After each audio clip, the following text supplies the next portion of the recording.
It's almost 11:07. It's almost 12. Yan, magandang gabi sa lahat. Kung ano mang oras kayo dyan.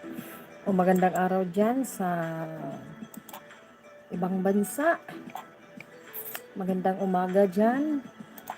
Ayan, ito naman si Momi Joy sa ating episode. Yan, kahit gabi na, kailangan nating mag-share ng Word of God bago tayo matulog. Kailangan natin magbasa. Our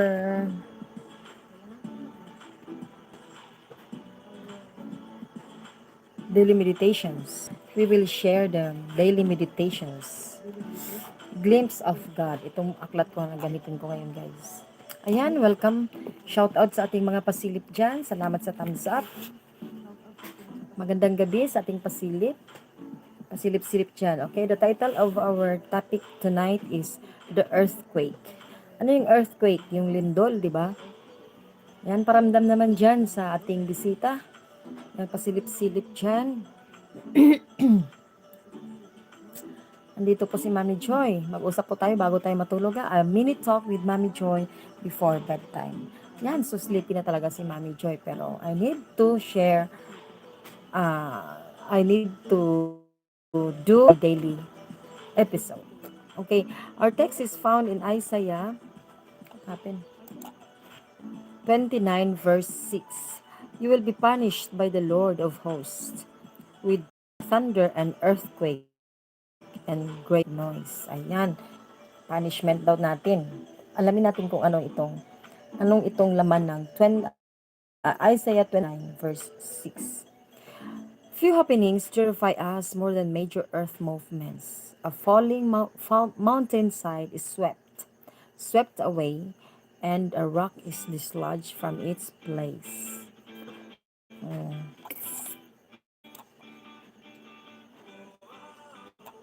Palitan natin yung ating music, guys.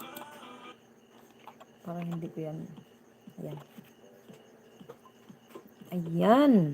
That's from Job 14 verse 8. True, God often speaks to us in a whisper, but at other times He must get our attention through more massive exhibition of His power, storm, fire, and earthquake. Dahil, di ba, dati yung kakausap natin si ang Panginoon, pero ngayon hindi, di ba? Hindi natin nakakausap na yung nag-usap kayong dalawa, mag-usap, ano ka lang, mag-pray ka. Then, ang gusto niya, but other times daw, He must get our attention. Paano? Paano natin, di ba, kapag may mga sakuna, maalala natin ang God na mag-pray tayo? Dahil nakakalimutan ko minsan, bigyan tayo ng mga lindol, mga storm, mga fire, and earthquake. Yan. Sabi yan sa 1 Kings 19:12. Okay, let's proceed. As a teenager in New Zealand, I experienced my first earthquake. Yan, my writer. Ang sabi ng writer, a noisy but short-lived affair. But back then, we just took such things as they came.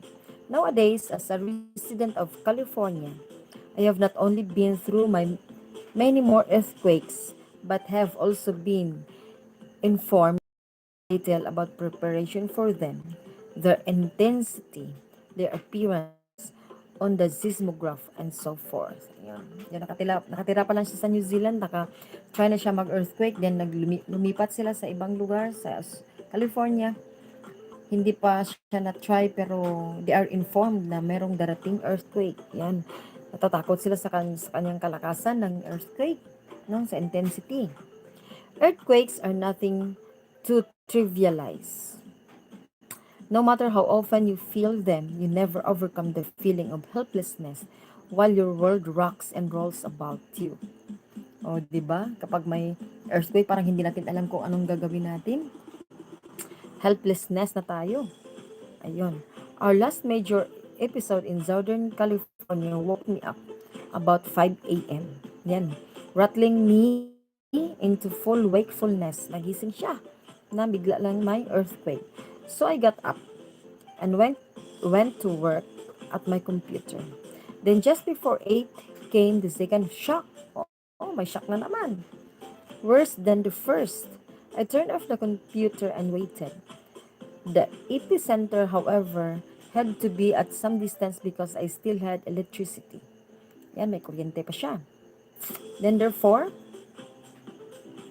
I turned on my machine again and went back to my task for the rest of the morning. However, the computer would not let out a small croak about 2 seconds before its new little tremor hit.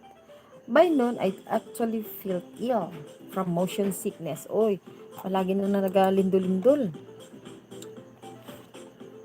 Ayun. Scripture presents an impressive sequence of earthquakes. Yan, mega love shout out sa ating mga viewers. Andyan na pasilip-silip dyan. Okay, scripture presents an impressive sequence of earthquakes escalating in significance.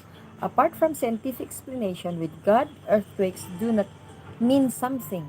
First, several prophets referred to the great quake in the time of Uzziah.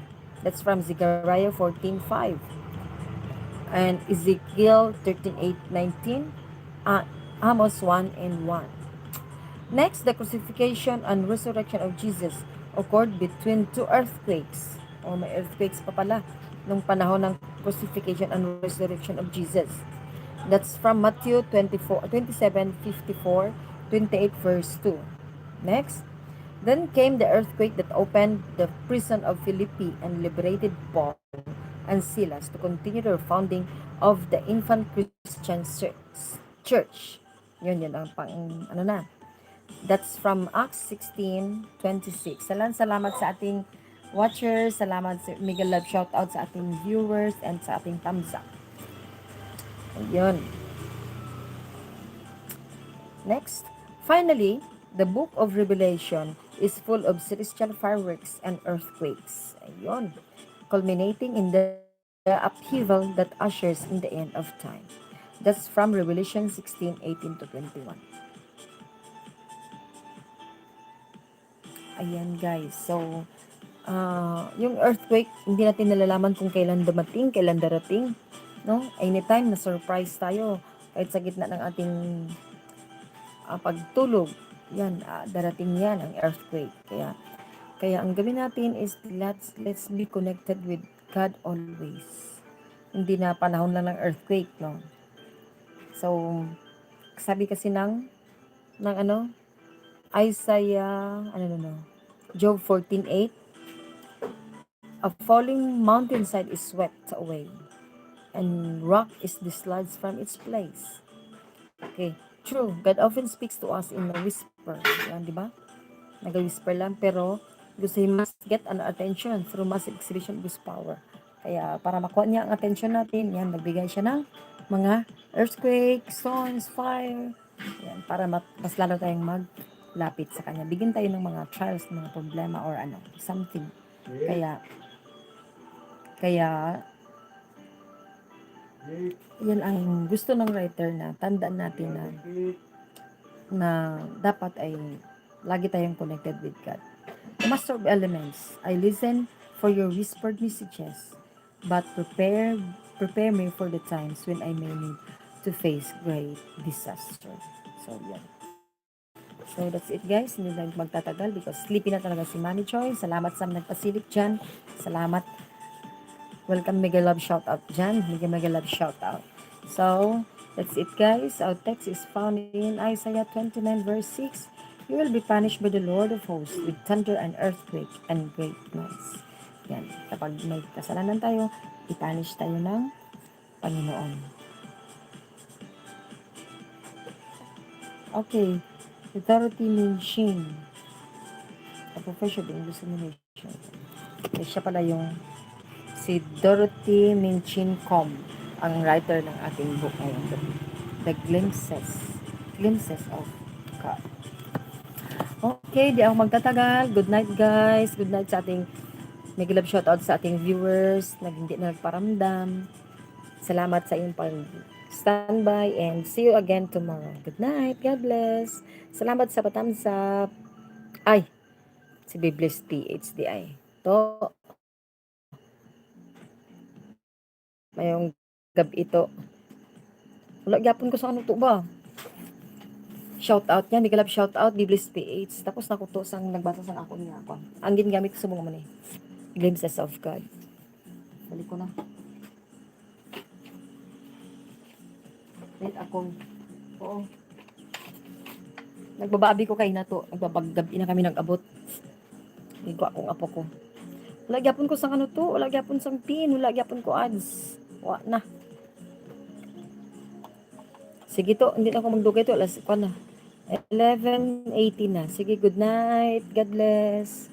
See you tomorrow. Wala pa pin.